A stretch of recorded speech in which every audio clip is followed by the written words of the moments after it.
What's going on? Big A with another video, and yesterday I went to see The Batman. It's taken me a while to see it, but I did get there in the end. So let's talk about The Batman. The film starts off straight away with barely any exposition whatsoever, which I think is great because by this point we all know Bruce Wayne's story. We're all familiar with like the Batman's rogue gallery and kind of all the characters in general, really. So the fact that the story just starts and it begins, you don't ever feel lost, and there's no exposition, and it works. Essentially all we need to know is that Bruce Wayne slash Batman, well, Bruce Wayne has been Batman for 2 years. He's familiar with the police are familiar with him, the Jim Gordon Batman relationship, and that's about it really. It has a very neo-noir feel to it because there's narration by Bruce Wayne, and it kind of like gets into the whole psyche of him living this nightlife and kind of becoming vengeance and becoming the darkness and the thing that people are scared of in Gotham. It does a really, really good job of setting the mood for the whole film, which is quite a downer, but it's the good kind of downer. This type of film could not exist in the Snyderverse. It does not have any kind of connection to it, in essence. So the way that kind of the Snyderverse feels and the way Justice League felt, this film is miles away from that, and this is a really mature DC movie. And it's not just the kind of maturity where it's always violent, therefore it's mature, or a character says the F word, therefore it's mature. It's just the whole feel of it is very serious. At the heart of the film is a plot about, well, corruption and how it is in every facet of Gotham City, and how people who are supposed to be helping civilians are super corrupt and really crappy people.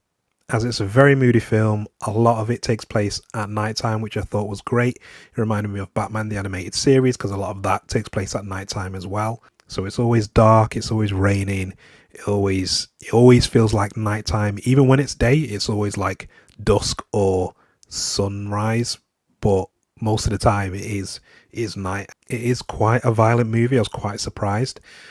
So I wasn't too confused when I found out that it got a 15 rating in the UK. In the United States it got PG-13, which I thought, oh, it would be 12A in the UK, but I was surprised to find out that yeah, it was a 15, and I think that was the right call for it.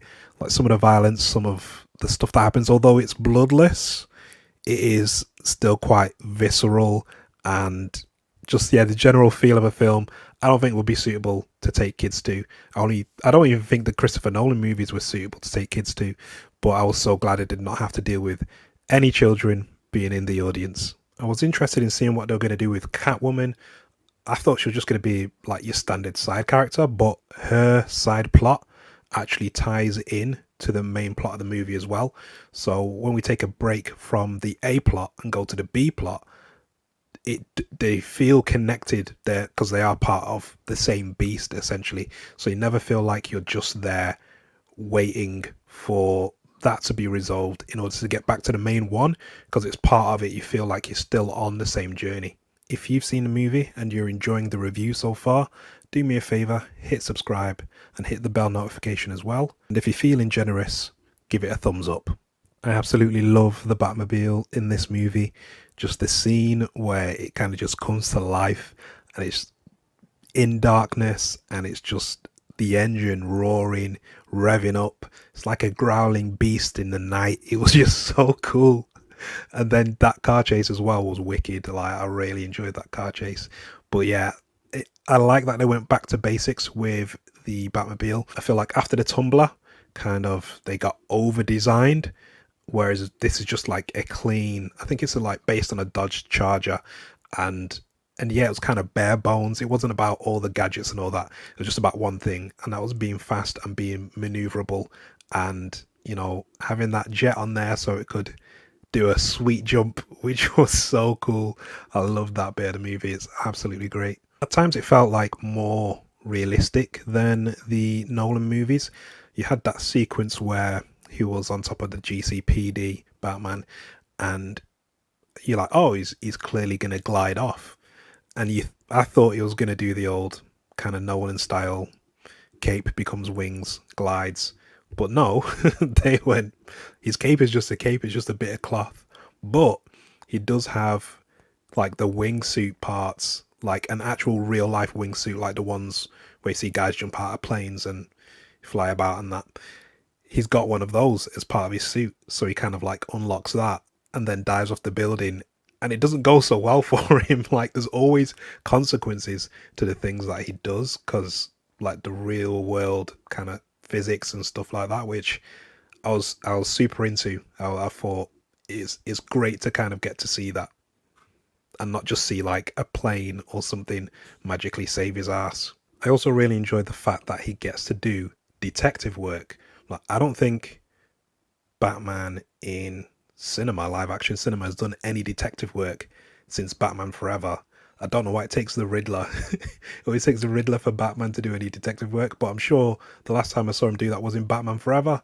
So it's been a long time coming, and I thought it was great to see him work a case. I thought it was great to see him make mistakes as well. It was good to see him be human, like even in the fights and stuff, like he would make mistakes, pay the price for those mistakes as well. Just cool to see that. But yeah, I'm so glad he legit got to be a detective and work a case. It was so, that's the whole kind of like neo noir kind of stuff. It was just so sweet. And I'm actually tired of just seeing Batman beat up thugs and that's it. Like this had like way more going on. Yes, there is some of the beating up of the thugs and stuff, but it wasn't how it's normally done. And that's what I liked about it. And in the fights, they surprise me because I love how much he exerts himself. It's not look like he just does a punch and they go down. He's the kind of Batman who would grab someone in like a neck hold and then punch him in the kidneys until literally they're in agony. He's that kind of ruthless kind of guy. Just every time he started fighting, I was like, he's gonna do something freaking cool. My favorite bit was obviously the hallway bit where they're just firing the guns and all the bullets are bouncing off him and he's just taking everyone out. It was so sick. It reminded me of that scene from Equilibrium, where John Preston, played by Christian Bale, who was also a Batman, he like goes into this room and kind of does gun kata in the dark, facing off against all these guys. It just reminded me of that, and it was just so well done. The climax wasn't what I expected at all. Like I thought the film was done. I thought it was over. I was like, okay, it's gonna finish now, but it just kept on going. I was like, oh, there's more. Okay, cool. I was down for it, and I liked what happened. I liked how it went down. Um, like everything the Riddler did, creepy as hell. Like just the whole idea of it. And what I liked most about that ending is, or the final sequence rather, is that Batman goes from being a symbol of fear for criminals to becoming a symbol of hope for civilians, which I thought was really cool. I really liked how they did that, and I thought it was really smart. So having that kind of scenario where people see him kind of almost sacrifice himself for their safety and then offered a helping hand. Awesome.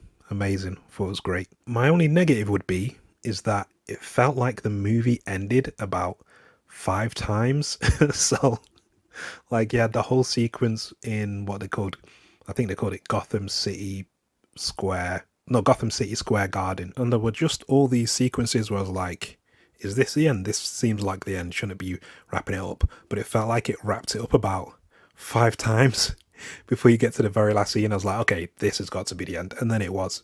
But yeah, cool film, great acting all round, great aesthetic to Gotham City. It's kind of like a mix of Tim Burton and Nolan. Like it's a halfway house between that. Great action. Pattinson smashed it as Batman, to be honest. Like even with the whole, not taking roids to look like a roid monster.